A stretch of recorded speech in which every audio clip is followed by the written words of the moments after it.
Hi hello welcome to our channel. నేను మీ సిరి. ఈరోజు మనం చెప్పుకోబోయే కథ మిస్సెస్ అగస్త్య పార్ట్ 44. కథలకు వెళ్లే ముందు వీడియోని లైక్ చేసి హైప్ చేయడం మర్చిపోకండి ఫ్రెండ్స్. ఇక వచ్చేయండి. నువ్వు నన్ను గాఢంగా అవమానిస్తున్నా, నీకు గుర్తులేదా? మా డాడీ హాస్పిటల్లో ఉన్నప్పుడు వంట చేసుకుని తినేది నేనే. ఆ విషయం మర్చిపోయావా? నడుం మీద చేతులు పెట్టుకుని తన మీదకు వెళ్ళాను. చేసుకున్నావు సరే, నువ్వే కదా అవి తిన్నది తాగింది అన్నాడు భుజాలు కదిలిస్తూ. నేనే ఎన్నిసార్లు నీకు కాఫీ పెట్టివ్వలేదు అని గట్టిగా అరిచాను. అప్పుడు తప్పదు కాబట్టి తాగేశాను అంటున్నా తన మీదకి నా 2 చేతులు తీసుకెళ్లాను. ఏయ్, పీక పిసికేస్తావా ఏంటి? ఎస్ అంటుంటే నా 2 చేతులు పట్టుకుని వెనక్కి తిప్పి నన్ను మీదకు లాక్కున్నాడు. వెళ్ళి తన ఒడిలో ల్యాండ్ అయ్యాను నేను తన దాటికి. అబ్బబ్బా, వదులు స్వామి, ఇప్పుడేగా నన్ను బుక్కిరి బిక్కిరి చేశావు, మళ్ళీ ఏంటిది అన్నాను తన చేతుల్లో ముడుచుకుపోతూ. నీ టచ్ ఉంది చూసావు అని తను చెప్తుంటే, నా టచ్ నేను ఎలా చూస్తాను అని అతి తెలివి చూపించగా నా మూతి మీద ఒక్కటేశాడు అగస్త్య. అబ్బా అని ముఖం చిట్లించి తన వైపు చూశాను. నీ టచ్ ఎలా ఉంటుంది అంటే అదో డ్రగ్లా అన్నాడు కళ్ళల్లోకి చూస్తూ. నేను మాత్రం తన కళ్ళ నుంచి చూపు పక్కకి తిప్పేసుకున్నాను. మళ్ళీ మరో రొమాంటిక్ ఎపిసోడ్ నాకొద్దు బాబోయ్ అనుకుని, చాలాపు నీ మాటలతోనే మాయ చేసేస్తావు అంటూ తన్ను వదిలించుకుని కాఫీ తీసుకురావడానికి వెళ్ళిపోయాను. తను నాతో పాటు కిందకు వచ్చేశాడు. డాడీ వచ్చాక డాడీతో మాట్లాడి వెళ్ళిపోయాడు. వారం రోజులు గిర్రుమని తిరిగిపోయింది. నా పెళ్లి జరుగుతున్నా అని చెప్పుకునే వాళ్ళు తక్కువే నాకంటూ. నేను, డాడీ, విన్ని, మా ఇంట్లో పనివాళ్ళు ఇట్నుంచి గుడికి బయలుదేరాం. వంశీ పెళ్లికి రావడానికి వీల్లేదు. అగస్త్య పెట్టిన కండిషన్ అది. అయ్యో పాపం అనిపించినా తన మీద కోపం కస్తున లేచి తనకు ఆ మాత్రం ఉండాలి అనిపించింది నాకు.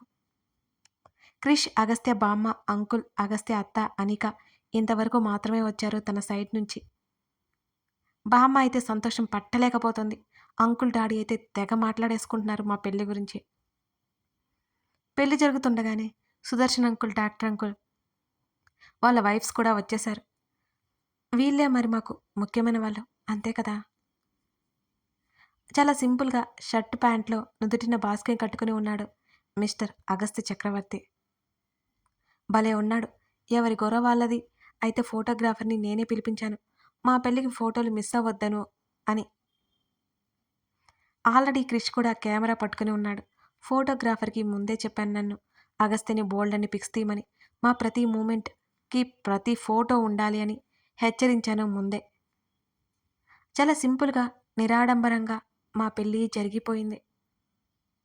తను మెడలో 3 ముళ్ళు వేసి నా కళ్ళలోకి చూస్తూ ఉంటే సిగ్గులా మొగ్గైపోయాను నేను.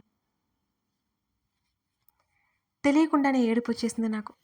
ఇప్పుడు నేను మిసెస్ అగస్త్యని. నా తల మీద చిన్నగా ఒక్కటిచ్చాడు. గబుక్కున కళ్ళు తుడుచుకుని తన వైపు కోపంగా చూశాను. తన పెదవుల మీద అందమైన చిరునవ్వు తొణికిసలాడింది. డాడీ అయితే చాలా అంటే చాలా హ్యాపీగా ఉన్నారు. అగస్త్య మాత్రం వాళ్ళ డాడీతో మాట్లాడలేదు అసలు. అందరం ఫోటోలు దిగాం. పెద్దలంతా మమ్మల్ని ఆశీర్వదించారు. బామ్మ అయితే ఏడుస్తోంది సంతోషం పట్టలేక. ముసలి, ఇంకా ఏడిస్తే నా పెళ్లి వరకు ఉండు, త్వరగా పోతావు అంటున్నాడు క్రిష్. ఓరి కిట్టయ్యా, ఈ మధ్య నీకు మాటలు బాగా ఎక్కువయ్యాయి అంటూ క్రిష్ చెవి పట్టుకుంది బామ్మ. కాస్త వాతావరణం సందడిగా మారిపోయింది. రిజిస్టర్ ఆఫీస్కి వెళ్ళాలి అని తొందర చేశాడు అగస్త్యతో వచ్చిన తన ఫ్రెండ్ ఎవరో. ఇప్పుడు కదా అసలైన ఘట్టం మొదలైంది. డాడీ కోసం చుట్టూ చూశాను నేను. కర్చీఫ్ పట్టుకుని కళ్ళజోడు సరిచేసుకుంటూ కనిపించారు డాడీ. అగస్త్య వైపు ఒకసారి చూసి డాడీ దగ్గరికి వెళ్ళాను నేను. డాడీ, ఎక్కడేం చేస్తున్నారు అని అడిగాను. ఆయన ముఖంలో దిగులంతా స్పష్టంగా కనిపిస్తుంటే. కంట్లో ఏదో పడింది బేబీ, దుమ్మనుకుంటా, తుడుచుకుంటున్నాను. ఆయన గొంతులో తేడా నాకు తెలుస్తుంది, కానీ చాలా మామూలుగా అంటున్నారు. ఆయన కష్టంగా బాధ దిగమింగుకుంటున్నా నా వల్ల కాలేదు. ఆయన నడుము చుట్టూ చేతులు వేసి డాడీ ఛాతీ మీద తలపెట్టుకుని నేను ఏడ్ చేశాను. మమ్మల్ని అయితే ఎవరూ డిస్టర్బ్ చేయలేదు. విన్నీ కాస్త ముందుకు వచ్చి ఓదార్చింది. డాడీ కళ్ళనీళ్ళు చూశాను నేను. జాగ్రత్తగా ఉండాలి సరేనా? అగస్త్య ఏమైనా అంటే మన ఇంటికి వచ్చి నేను చూసుకుంటాను అని డాడీ అంటుంటే, అంకుల్, ఎవరిని ఎవరు ఇబ్బంది పెడతారో మీకు తెలుసు అనుకుంటా మా దగ్గరికి వచ్చి అన్నాడు అగస్త్య. ఆయన నేను డాడీని వదిలిపెట్టలేదు. వెళ్ళిపోవాలి అనే విషయం భరించలేకపోతున్నాను. శ్రీదా చాలా బ్రేవ్ గర్ల్, ఇలా ఏడవచ్చా? సుదర్శన్ అంకుల్ అన్నాడు. నేను కళ్ళు తుడుచుకుంటూ డాడీ వైపు చూశాను. చిరునవ్వుతో నా తల మీద చెయ్యిని వేసి నిమిరి నా అరచేతిని అగస్త్య అరచేతిలో పెట్టాడు డాడీ. అలా చూసుకో, ఇలా చూసుకో అని అగస్త్య డాడీ ఏం చెప్పలేదు. నా భుజాలు పట్టుకుని తన పక్కన నిలబెట్టాడు. డాడీ దూరం జరక్క నా భుజం చుట్టూ చేయేశాడు అగస్త్య. మన డీల్ గుర్తుపెట్టుకోండి, డాడీ వైపు చూస్తూ కోపంగా చెప్పాను. సరే అని నవ్వారు డాడీ. ఆ తర్వాత అగస్త్య నేను కారులో బయలుదేరాం. డాడీ అప్పటికే చాలాసేపు అక్కడే ఉండడంతో రిజిస్టర్ ఆఫీస్కి వస్తాను అని చెప్పినా వినకుండా అగస్త్య డాడీని ఇంటికి పంపించేశాడు. ఆయన ఎక్కువసేపు నిలబడలేరు, ప్రయాణించలేరని. ఆ తర్వాత రిజిస్టర్ ఆఫీస్కి వెళ్ళాం. అంత జరుగుతున్న అగస్త్య వాళ్ళ డాడీ మాత్రం తన కొడుకు పెళ్ళి కల్లారా చూసుకుంటూ ఆయన మౌనంగా ఉన్నారు. వాళ్ళ అత్త మాత్రం ఏమీ మాట్లాడకుండా రుసరుసలాడుతుంది. ఆ విషయం నేను గమనించాను. అక్కడి నుంచి రిజిస్టర్ ఆఫీస్కి వెళ్ళి అక్కడ తతంగం ముగించుకుని బయటకు వచ్చేసాం. బామ్మకి ఇంకా ఏదో ఆశ తన ఇంటికి వస్తాడు అని అగస్త్య. బామ్మ భుజం చుట్టూ చెయ్యేసి, నీ ఇష్ట ప్రకారం నా పెళ్లి జరిగిపోయింది నానమ్మ. నీకోసం నాకు ఇష్టం లేని మనుషులను కూడా నేను ఎదురుగా ఉంచుకొని కష్టంగా ఉన్నాను. ప్లీజ్ నన్ను ఆ ఇంటికి రమ్మని అడక్కు అంటూ నా వైపు ఒకసారి చూసి మా ఇద్దరికీ ముడివేసిన నా ఉత్తరీయం నా భుజాన్ని వేసి తన కారులో కూర్చున్నాడు. అంకుల్ నా తల నిమిరి, బాగా చూసుకో తల్లివాణ్ణి అని అన్నారు. బామ్మ అన్నాను బాధగా ఉన్న బామ్మని కదుపుతూ. 2 క్షణాలు తర్వాత బామ్మ మామూలుగా మారిపోతూ, ఈరోజే ముహూర్తం బాగుంది నా చెవిలో గుసగుసగా చెప్పింది. దేనికి అని అయోమయంగా అడిగాను. నా చేతిని పట్టుకుని పక్కకు లాక్కొచ్చింది బామ్మ. కార్యానికే అంది బామ్మ. గతుక్కుమన్నాను నేను. ఆ తర్వాత సిగ్గు ముంచుకొచ్చింది నాకు. సరే నేను వెళ్తున్నా, నీ మనవడు చూడనప్పుడు దొంగచాటుగా నీ దగ్గరికి వస్తానులే అని కన్ను కొట్టాను. అల్లరి పిల్ల అంటూ నా చెవి పట్టుకుంది బామ్మ. మా ఆయనతో చెప్తాను అన్నాను బెదిరింపుగా. నా మాటలకి బామ్మ నవ్వేసింది సంతృప్తిగా. నువ్వు నా దగ్గరికి ఎప్పుడు రాకే, మిమ్మల్ని చూడాలనిపిస్తే నేనే వస్తాను. వాడికి ఉంది నువ్వే, వాడికి నచ్చని పనులు చేయొద్దమ్మా. బామ్మ నా చేతిని పట్టుకోగా బామ్మ చేతి మీద చెయ్యేసి, నాకు తెలుసులే బామ్మ, నువ్వు కంగారు పడుకో. నీ మనవడి కోపం వచ్చినా నన్ను వదులుకునేంత కోపం మాత్రం రాదులే. అందుకే ధైర్యంగా నాకు నచ్చిన పనులన్నీ చేస్తాను. మీకెవరికీ తెలియదు తన గురించి అన్నాను నేను గొప్పగా. బామ్మ నా తల మీద చేయి పెట్టి, చల్లగా ఉండు, సంవత్సరం తిరిగేలోపు నా చేతిలో వారసుని పెట్టాలి అని అంది. అమ్మో బామ్మో, నీకు చాలా కోరికలున్నాయి, అవన్నీ తర్వాత, నేను పోతున్నా అని విన్నీతో పాటు కారు దగ్గరికి వెళ్ళాను.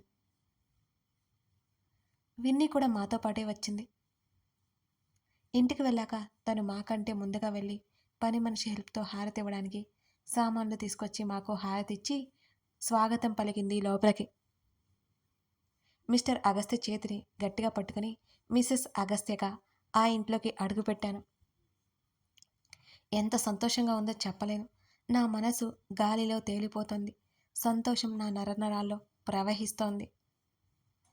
మేమిద్దరం ఒకటిగా మారడానికి ఎన్నో అవాంతరాలు, మా ప్రతి మలుపులో అడ్డంకులు తొలగించుకొని ఇన్నాళ్లకు భార్యాభర్తలమైపోయాము మేమిద్దరం. ఈ విషయంలో ఆ దేవుడికి బోల్డన్ని థ్యాంక్స్లు చెప్పుకున్నాను. మా అమ్మలా విన్ని నాతో పూజ చేయించి ఇంట్లో దీపం పెట్టించింది. తనేమో గదిలోకి వెళ్ళిపోయాడు ఫ్రెష్ అవ్వడానికి అన్నట్టుగా ఆ బట్టల నుంచి. శ్రీ, నువ్వు కూడా ఫ్రెష్ అయ్యిరా, ఈ లోపల లంచ్ ఏర్పాట్లు చూస్తాను అని అంది విన్ని. సరే అని తన గదిలోకి వెళ్ళిపోయాను. విన్ని ముందు జాగ్రత్తగా నా లగేజ్ అంతా తెప్పించింది. మా అమ్మ లేని లోటు తీరుస్తోంది తను. ముఖం తుడుచుకుంటూ బయటికి వచ్చాడు తను. తన మెడలో దండ తీసేశాడు, బాసికం తీసేశాడు. అవి ఎక్కడున్నాయో తీసి నావి అవి అన్ని పూజ గదిలో పెట్టేసి మళ్ళీ పైకి వచ్చాను. డ్రెస్ తీసుకుని వాష్రూమ్లోకి వెళ్ళిపోయాను నేను. నేను ఫ్రెష్ అయ్యి వచ్చిన తర్వాత ఇద్దరం కిందకి వచ్చేసాం. నాకైతే ఏమాత్రం కొత్త లేదు. విన్ని నేను తను మాట్లాడుకుంటూ భోజనం ముగించేశాము. జాగ్రత్త, నైట్కి ముహూర్తం ఉందంట బామ్మ చెప్పింది. ఎంజాయ్ అంటూ కన్ను కొట్టింది విన్ని. చిచి, ఏంటి ఆ మాటలో ఆపు అన్నాను నేను తెగ సిగ్గుపడిపోతూ. అబ్బో, సర్లే జాగ్రత్త, మా సర్ని అసలు కష్టపెట్టకు అని నవ్వింది విన్ని. తన్ని హత్తుకొని మనస్ఫూర్తిగా థ్యాంక్స్ చెప్పుకున్నాను. బోల్డని జాగ్రత్తలు చెప్పి అక్కడి నుంచి ఇంటికి వెళ్ళిపోయింది విన్ని. నాకు చిన్న పని ఉంది, ఈవినింగ్ వస్తాను కోట్ తగిలించుకుంటూ చెప్పాడు. నా ముఖం మాడిపోయింది. చిన్నగా నా చెంప తట్టి వెళ్ళిపోయాడు అగస్త్య. పరమ బోర్ కొడుతుంటే పని చేస్తున్న పనావిడితో మాటలు మొదలుపెట్టాను నేను. ఆవిడ కూడా మరో 2 గంటల్లో పనులన్నీ ముగించుకొని ఇక నేను వెళ్ళిపోతానమ్మా అంది. అంటుంటే అలాగే అన్నట్టు తల ఊపి, ఉదయాన్నే వచ్చేస్తావా అని అడిగాను. మీ స్నేహితురాలు రావద్దనిందమ్మా, రేపు సాయంకాలం రమ్మంది అని ఆవిడ అయోమయంగా చెప్పింది. విన్నీ చెప్పిందా? ఎందుకలా చెప్పి ఉంటుంది? అర్థం కాలేదు నాకు. సరే అనుకుని ఆవిడ్ని వెళ్ళిపోమని చెప్పాను నేను. ఆవిడ వెళ్ళిపోయాక గదిలోకి వెళ్ళిపోయాను. రావణ్ మీద బీభత్సమైన కోపం వచ్చింది. బోర్ కొడుతుంటే బెడ్ మీద వాలిపోయాను. మా రావణ్ణి తిట్టుకుంటూనే పడుకున్నా. ఒక్కరోజైనా నా చేత తిట్లు తినకుండా ఉంటాడా తను? అబ్బే, తిట్టకుండా నేనుంటానా? నవ్వుకున్నాను నేను. ఎప్పుడు నిద్రపోయానో నాకే తెలియలేదు. నేను గాఢ నిద్రలో ఉండగా నా చెంప మీద పెదవుల స్పర్శతో పాటు తన మీసం గుచ్చుకుంది. మరోవైపు తిరిగి పడుకున్నాను నేను. మరో చెంప మీద కూడా అలాగే అనిపించింది. తన మెడ చుట్టూ చేతులు వేసి హత్తుకున్నాను తన్నే. గెటప్ నా చెవి తమ్మ మీద తన మునిపంటి గుర్తు అద్దగా శరీరం ఒక్కసారిగా చల్లమంది. తన చుట్టూ చేతులు తీసేశాను. నేను వదలడంతో దూరం జరిగాడు తను. లోపలికి ఎలా వచ్చావో, డోర్స్ అన్నీ లాక్ చేశారు కదా అని నేను అంటుంటే చిన్నగా నవ్వి నన్ను లేపి కూర్చోబెట్టాడు. అయినా ఇది తన ఎంపైర్, లోపలికి ఎలా రావాలో తనకే తెలియకుండా ఉంటుందా ఏంటి? టైం ఎంతైంది అంటూ చూసిన నాకు 6 గంటలైనట్టు అనిపించింది. ఇంతసేపు పడుకున్నానా అని ఆశ్చర్యంగా చూశాను తన వైపు నేను. నిద్ర సరిపోలేదా? నా నిద్రమోహాన్ని చూస్తూ అడిగాడు అగస్త్య. ఎక్కువైపోయింది అంటూ తన భుజం మీద వాలిపోయాను. నన్ను చేతుల్లోకి తీసుకుని వాష్రూమ్ బయట దించేశాడు. మా రావణుడేంటి అప్పుడే నాకు సేవలు మొదలుపెట్టేశాడు. ఏమో అనుకుని భుజాలు కదిలించి ఫేస్ వాష్ చేసుకుని బయటకు వచ్చాను. తను కనిపించలేదు. వెతుక్కుంటూ కిందకి వెళ్ళాను. కాఫీ కలుపుతున్నాడు కిచెన్లో అగస్త్య. తన నడుము చుట్టూ చేతులు వేసి వెనక నుంచి హత్తుకున్నాను. డియర్ సెనోరిటా, కాఫీ కలపడం అయిపోయింది, హాల్లో కూర్చో అని అన్నాడు తను. చాలా ఎక్స్పెక్ట్ చేసి నా ముఖం మాడిపోయింది. నన్ను పైకెత్తేసి కిచెన్ గట్టు మీద కూర్చోబెట్టేసి ముద్దులతో మురిపించి హగ్గులతో మా సమయాన్ని అందంగా మార్చేస్తాడు అనుకుంటే నా ఆశల మీద నీళ్లు చల్లి నన్ను పంపించేశాడు. ఉసూరుమంటూ సోఫాలో చెతకల పడ్డాను నేను. వేడి వేడి పొగలు కక్కుతూ కమ్మనైన సువాసనతో కాఫీ కప్ పెట్టాడు. ఆ పెద్ద మగ్ని నేనే లాగేసుకుని కాఫీ తాగడం స్టార్ట్ చేశాను. నాకు షేర్ ఇవ్వవా? తను అడుగుతుంటే ఇవ్వను అన్నట్టు తల అడ్డంగా ఊపాను. నిజానికి అన్ని కాఫీ తాగడం మన వల్ల కాదు. సరే ఏడవకో, తీసుకో అంటున్న నా వైపు అదోలా చూశాడు అగస్త్య. తనకి మగ్గిచ్చేసి లేచి వెళ్ళిపోతుంటే చేతిని పట్టుకుని వెనక్కి కూలపడేశాడు. ఏంటి అన్నట్టు తన వైపుకి లుక్కిచ్చాను నేను.